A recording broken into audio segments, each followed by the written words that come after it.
ఆంధ్ర గ్రామం అండి. మా నాన్నగారి పేరు జనపల్లి తాతారావు. ఆయనకి 5 సంతానం. అందులో మొదట కుమారుడు నేను. నా పేరు జనపల్లి సుబ్బరాజు. రెండో అతను అయితే బిఎస్ఎఫ్ జవాన్ అండి. మూడో అతనేమో సత్యనారాయణ, తోటలో ఉంటారాయన. 4 అతను కూడా దుబాయ్లో ఉంటాడు. 4 అతను దుబాయ్లో ఉంటాడండి. 5 ఏమో సెల్లయ్య అండి, ఆవిడ మ్యారేజ్ అయిపోయింది. 6 శ్రీనివాసరావు అండి. మా అమ్మగారు మా నాన్నగారు కూడా కూలిపనికి వెళ్తారు. నేను పెట్టాను. అయితే మొన్న సంక్రాంతికి కూడా జగన్ 6 అడుగులు కట్టడం జరిగింది. ఆ విషయంలో హౌసింగ్ లోన్ కూడా మాకు కేకేసి ఇలా హౌసింగ్ లోన్ ఇచ్చాం కదా, జగన్ పరిస్థితిలో కుటుంబంలో అందరూ బాగానే ఉంటారు కదా, అతను జగన్ అభిమాని అవ్వచ్చు అని చెప్పేసి మేము ఇది అడిగామండి. ఇచ్చారండి లోను. ఇల్లు కూడా కట్టుకోవడం జరిగింది. అది ఇంకా పూర్తి అవ్వలేదు.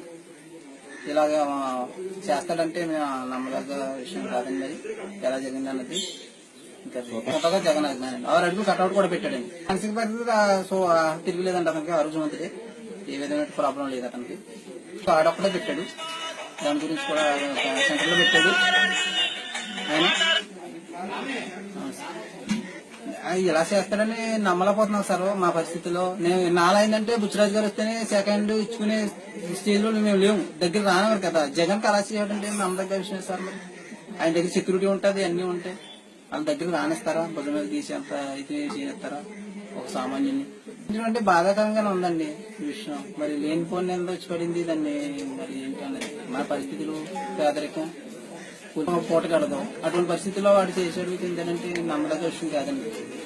పైగా జగన్ అభిమాని, జగన్ కటౌలు పెట్టాడు, అన్ని చేసాడు.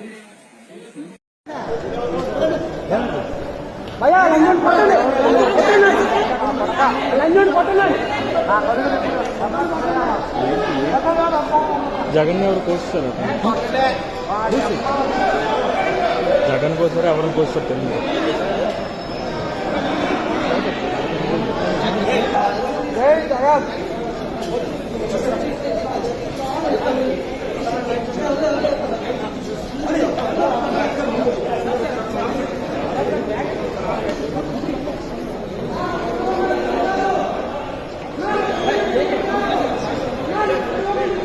ఏంటండి, వీడియో నచ్చిందా?